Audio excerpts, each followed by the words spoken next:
Number of turnarounds, got 12 races today to get through, and there's going to be a lot of variation. This is the Tic-Tac Lightning Heritage Formula 4 Championship entering the second half of the 2019 season. This is their fourth race meeting of the year. Championship first this visit to Cadwell, and we will see the race winner today because our championship leader, Ollie White, and Tom Brown, who won the race, one of the races at Old Park, aren't here this weekend. That gives Jaap Viljeven, the Dutchman, who's second in the championship at the moment, the opportunity to close down on the leaders. Jaap is running the Reynard 898F, one of the white car out there. Nice to see a few different colours as well. Makes our job easier. A little bit easier. Isn't it great though to see those manufacturer names that are out there? We've got Van Diem and Mondial. Van Diem is obviously in the majority, but then we've got Reynards and Swifts. Those cars, which sadly we don't see much of these days. No, indeed. You and I hark back to a day when very much the open formula in chassis. We'll let everybody get going and put some times in. I mentioned the Kent engine, of course, this pre-93 heritage category, a deliberate cut-off because that was the time that the Z-Tech engines were just starting to come in on the 93 and beyond cars. In fact, the very first Formula Ford that I had going was a pre-74 car with our colleague Joe Bradley, and it scared the living daylights out of me while I was sitting ticking over it, so much so I decided I wasn't going to take it out around the industrial estate where we were shaking it down. And it was some years later then until I got into a Van Diemen, and that was indeed with a later engine, not with the Kent engine. And they did move on to slick tyres as well later in the life. Certainly this era of Formula Ford very much back in people's consciousness now.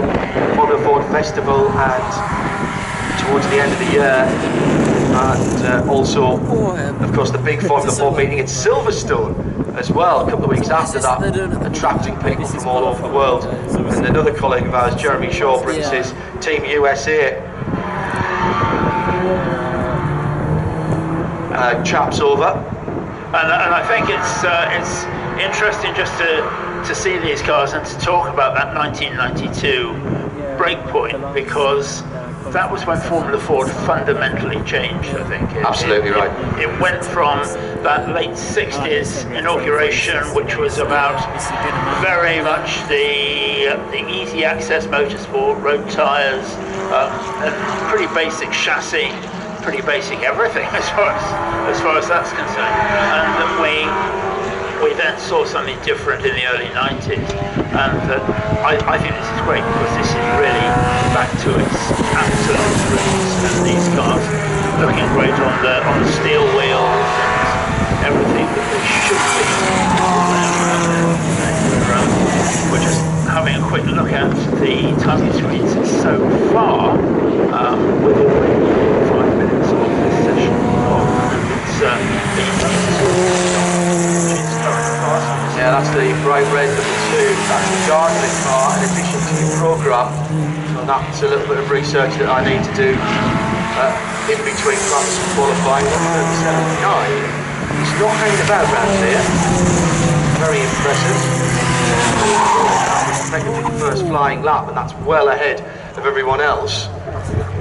Yeah, whether that's just that he's getting his eye in faster than everybody else, who knows, but the perhaps favoured runner so far today, in advance of today, would be the Blijleven number 43 car, which currently is doing a 140.5 last time round, 130.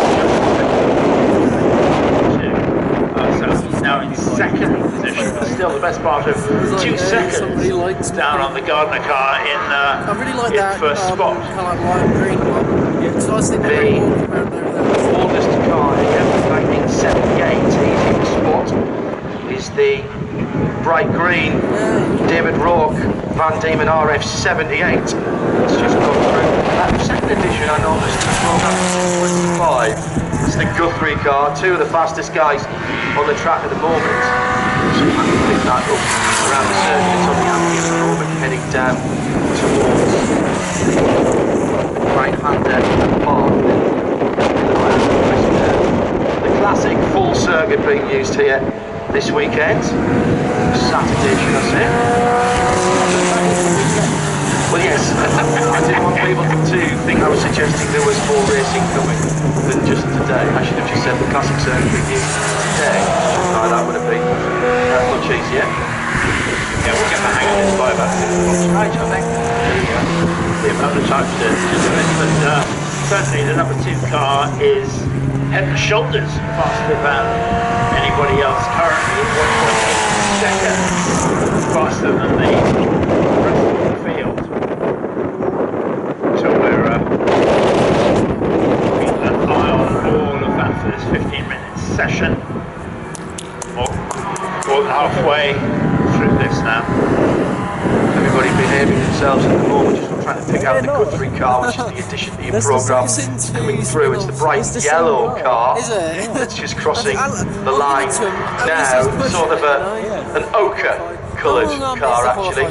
You're getting very, very lyrical. Is there that one, Mr. Handel? I've always wanted the job of making up names for car colours, because nothing's ever red, blue or green anymore. You're getting to the Farrow ball job. Absolutely. would Mrs. H use anything else on our walls? Absolutely not. So I'm well versed in stovepipe and Pebble. Yes, elephant's back.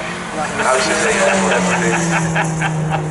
which are all shades of grey, you might need to know. But so your challenge, therefore, is to come up with as many different things. So, the Tipperary Green, number 31. Yes, very good. Which crosses the line. That's the top rock. Down the screens. Crossing the line now, the number 11 is Graham Wooden from Northampton. He's come over, as I did this morning. Yeah, a well-trodden path there from Northamptonshire here up to Cadwell Park, but it's still the number 2 car, noticeably faster than the rest of the field, and he's just about to get caught up with a bit of traffic for the first time, but it's got down to a 136.287 there, Paul. In fact, as I say that, he's not caught at all, because he's straight past the Graham Wooden car as he went through Charlie's. Interesting that he's ploughing his own furrow and not looking for any kind of assistance on that long park straight there. With a gap of more than 1.5 seconds, I think he probably is feeling fairly confident now, because we're getting to the last 5 minutes of this qualifying session for the Heritage Formula 4 race that will be seen as our race 1 later on this morning. Yeah, so this sets the grid for the first of 2 races, and just trying to work out is how we set for the second, aren't we? Well, you do your homework. Let's just run down the little 1-2 from 81.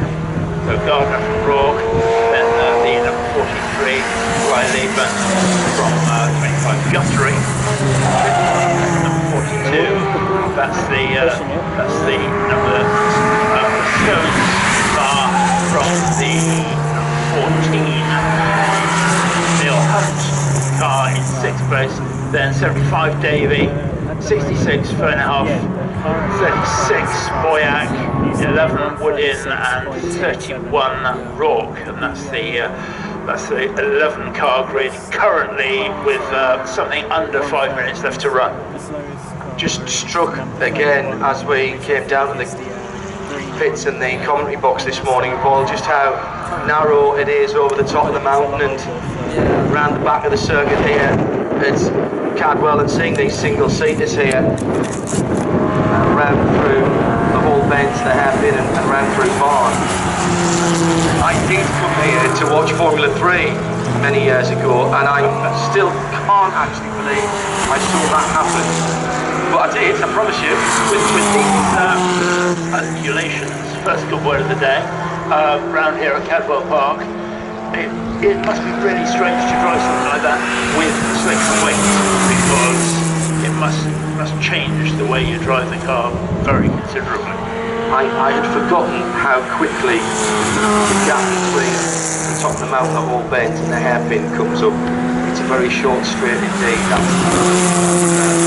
Can't afford to make a mistake. I do remember when the buildings were still on the outside of the corner driver's left there at Barn.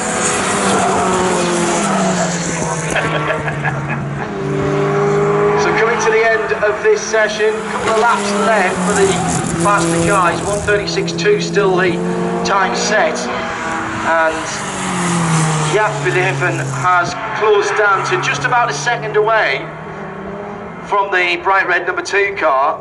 Yap is in the white number 43, and at the moment he is just heading up to Charlie's, whilst our provisional pole sitter is running down the avenue towards Park. Blyleven is in a bit of traffic now. Whether he's going to be able to make use of that with the hole in the air behind the number 31 is going to be important. This lap they're right together as they go to the right-hander at the end of the straight there, side by side, and I think we're going to see Blyleven come out in front. Yes, he does.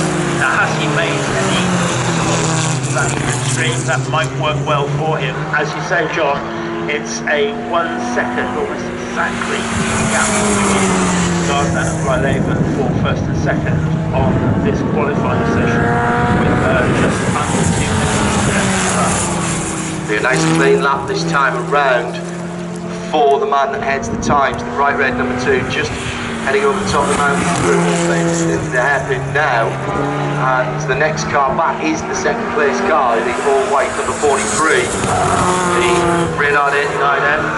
Let's just see our leader as he goes past us and up into Charlie's, disappears behind the trees before I get a little sight of him, but he's got beautifully clear air for what I think will be his last lap, and he's just knocked another 8/10 off his best. 1:35.4, and Blyleven was indeed slowed down, but he's now got a clear lap.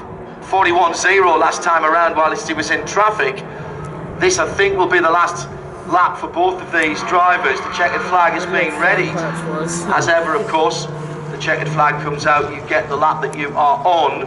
Once you've gone by it, it's returned to the paddock, please. And with such tight sessions, it will be important to get back there and not go past the checkered flag for a second time and risk a meeting without coffee or biscuits with the clerk of the course.